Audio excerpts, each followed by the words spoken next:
guys, welcome to yet another video by your corporate big sisters. Today we're going to be doing a video about the interview process. Yes, so you've done your CV now, you've gotten the thumbs up from the company to come in for an interview. What do you do? Yeah, because interviews can be very exciting. When you get that email saying you got an interview, it's so exciting because all that hard work that you put in with the CV and the cover letter, it's coming to life. But it can also be very nerve-wracking. Yes. So we're just going to share our experience of what we do to prepare for an interview. And obviously, like we said in the first video, we're not professionals. Yes. We don't represent our companies. We're not HR people. But this is just what we do when we have an interview. Yes, so this is just a conversation, once again, with your big sister at home. So we're gonna start off by talking about the preparation that you do. Yeah. Because I hope that you guys are not getting to the interview and winging it. Yeah. If you are, please stop that today. Right now. Do not do that at all. So we're gonna start by talking about the preparation, as I said. And yeah, I'm not just gonna talk about the things that we do. So I would say the first thing that I do is I relook at the job spec and job description and the company, because it can happen sometimes where you're applying for a lot of jobs at the same time, and you kind of have to revisit that specific one, because also you can get feedback maybe a month later and you like completely forgot about what this thing was. So I would say that's the first thing that I do, like go on the company's website, look them up, go back and find that job spec and like really study it. Yeah, I think another thing that helps with this though is also to just, whenever you are applying for jobs, maybe write down the job positions that you're actually applying for sure. Because again, like Dumi is saying, you're definitely going to forget eventually, especially if you're going through like a lot of applications. You know, sometimes you're in your last year of varsity and you're trying to apply for so many jobs at the same time, you're going to forget. So maybe a key thing to do here is just keep like a quick little diary, spreadsheet, whatever it is. Write down the name of the company, the actual job title. If you can pull in a few words of the actual description, even like the email address of the person that you've contacted. Yes. Because you also, maybe sometimes you'll get a call to confirm the interview and they'll say, hi, this is Dumi from company X, and you're like, oh my gosh, who's that again? So if you pull up your spreadsheet, you can say, oh yeah, okay, like this is the link of the person that I've been communicating it, or this is the link that I use, etc. So yeah, that's just something I think that is really helpful, and that makes your life easier when you're trying to like research again and like you know, upskill yourself or quickly give yourself some things to say or know about the actual company that you applied for. That's true. So I think that's like quite something nice to have. But yeah, so definitely going back to like something that I do to prepare is I think reading up on the company as well. So now that you've got the job description, what is the company and what do they actually do? And again, obviously you've applied to a company that is in line with sort of your career aspirations. So just maybe go on their website. They'll always have a bunch of information about the company, a bunch of initiatives the company has done, things like the values. So a lot of different things like you'll always find on the actual company website. So that's always a great starting point just to familiarize yourself with the company and sort of the people even to expect when you go in for your interview. And on that point actually of the people, something that we normally do which helps is actually reaching out to people who are already in that organization and specifically already in that job that you are doing. People are very willing to help, but it's something you have to respect that it's their time. Like they're not obliged to help you, but there are people that genuinely do. So you can message them maybe on LinkedIn and say, hey, I got an interview for position XYZ. Do you have some time to like maybe chat about this? It will probably be easier to do it via a call, but if they don't have time, then you can literally just send them like your questions that you have. And it's very important to remember that these people are also busy, they have a job. So be straight to the point, specific about what you want, like not wasting their time, so that you both having like a beneficial and fruitful relationship. So know exactly what it is that you want to get out of it when you do like reach out to people, because there's nothing worse than someone just sending you a hi and then you must say hello back, and then it's just like a back and forth conversation. You know what I mean? Like I always find those so awkward. So for me, I always prefer when people just like, hi Abo, you know, I'm applying for this and this, I see you work at the company, and then you ask your questions, and then at least when I respond, I'm responding to something that's like I know what to say. Yeah. You know what I mean? No, Yeah. that's true. And also just like doing preparation once you've received feedback from the people of questions that you could potentially get. So you guys can let us know. Maybe we can do another episode on like common questions that might come through in an interview. Yeah. Let us know below if that's something that you would like. But also what you can do is you can Google like common interview questions, right? So if you're applying, let's say, for an investment banking position, right? There would be like common questions that would always come up for those specific jobs. Yeah. So just make sure that you look through those questions and you actually practice them. Don't just write them down and not say them out loud, because sometimes you think that you know what you're gonna say, but when you're actually saying it out loud, it just it doesn't come together. So it's very important to actually do that rehearsal once you've gathered that information from the website, as well as the different people that you've spoken to. Yeah, definitely. There's always like those stock standard questions that everyone's gonna ask, like your "tell me about yourself" type of Yes, questions. those as well. Know exactly how to answer those. Don't just go in there blindly and think that you're gonna tell them about yourself, because trust me, you will end up waffling on and on and on with no direction. So always know exactly what you want to say when you're gonna be answering such questions. Yeah, and you think it's easy, like it's a question about yourself. Yeah. So obviously you're gonna know it. But yeah, I guess going back to even what we said about the CV, right? Like having like very clear points, and also again not lying. You know, please also So- know your CV. Like, don't send in a CV Yes. that you just wrote up one day. Send it in, and then when you get to the interview, you've forgotten half the things you've written in there. Obviously, if you're not lying, you know, 9 out of 10 times you're actually going to know what's in your CV. But just always also be exactly sure about what you want to say about Yeah. those things that are in your CV, because it can definitely come up during the Yeah. interview while they're interviewing you and Yeah. asking you different questions. Yeah, that's actually very important. Along with the job spec, actually going through your specific Yes. application that you put through. So I think it's better to be over prepared and like read more than being under prepared. Yeah, and then just also ask people around you as well, like you know, Yeah. people that can help you answer questions. Like reach out to your friends, be like, "Hi, friend," you know, ask them to ask you the questions that you've seen now that are common, and then Yeah. you can answer back to them and like get their feedback as well. I think that also helps a lot, No, that's especially true. if it's like your first few interviews and you're nervous and you're not too sure how to go about doing them. Yeah, that's true. Yeah. And also just like, so that's kind of the preparation that you would do before the day of the interview. So there's also preparation on the day of the actual interview. So that would be, or even the night before. So those would be like your specific things that you want to do for yourself. So if you want to pray, if you want to meditate before having the interview, if you want to like shout out loud and sing your favorite song, do something just to ease in or lessen rather your nerves. Yeah. Because the day of the interview can be something that's like very like nerve-wracking, so you need to make sure that you are like individually prepared. It can be very daunting as well, especially when you're like moving into a space that you're not familiar with.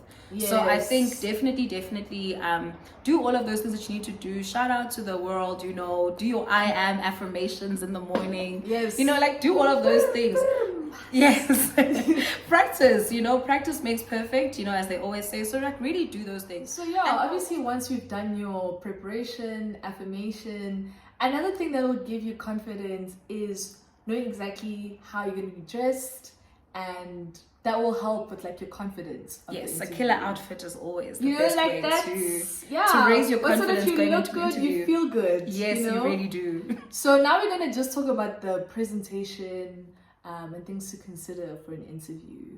Yeah, so I think for me, it's just about dressing formally. So Yeah. even in that dressing formally, be comfortable. I'm not saying you have to be in now like a power suit with your heels on or like the fanciest shoes, but just as long as you're wearing something that is formal, presentable, and you're also feeling comfortable in what you're wearing. Because Yeah. nothing worse than being there sitting uncomfortably because you're trying to squeeze your tummy in for your Yep. life, which is sometimes what we do. Yeah. But you really do not need to be nervous and uncomfortable in what you're wearing. Because even the shoes, for example, if you're gonna wear heels, make sure it's heels that you've worn before. Yes. And it's totally okay to not wear heels. You can still have formal shoes that are not heels, like, you know, like a formal pump, for example. Maybe not sneakers, you know, Yeah. but like a formal pump, for example. But I also think my personal opinion is it's better to overdress than underdress, because it can happen sometimes that the work environment that you're gonna work in is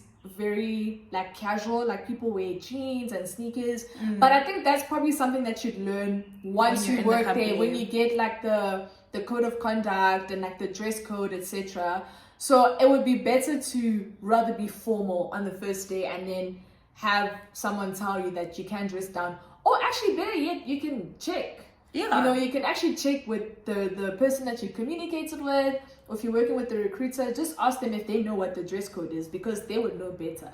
Yeah, and it's also not like anything to be ashamed of to ask those kind of questions, because you're not used to the environment. Especially if, for example, like I know when I was coming out of varsity, I had all of these ideas of what, you know, the corporate wear looks like. And you find that sometimes different people dress very differently, and it's okay. Yeah, it's totally fine. So another thing to include in sort of your preparations as well is just knowing your bearings. So understanding and knowing where the company is actually situated, so that you know how to get there on the day of the actual interview. Know what the traffic is like, and things like that. Yeah, so because it's always better to arrive earlier than to be late. Yeah. Okay, so since Abo touched on knowing how to get to your interview, we're now going to talk about arriving. And this can look different because since a lot of people have been working from home, you can also have virtual interviews.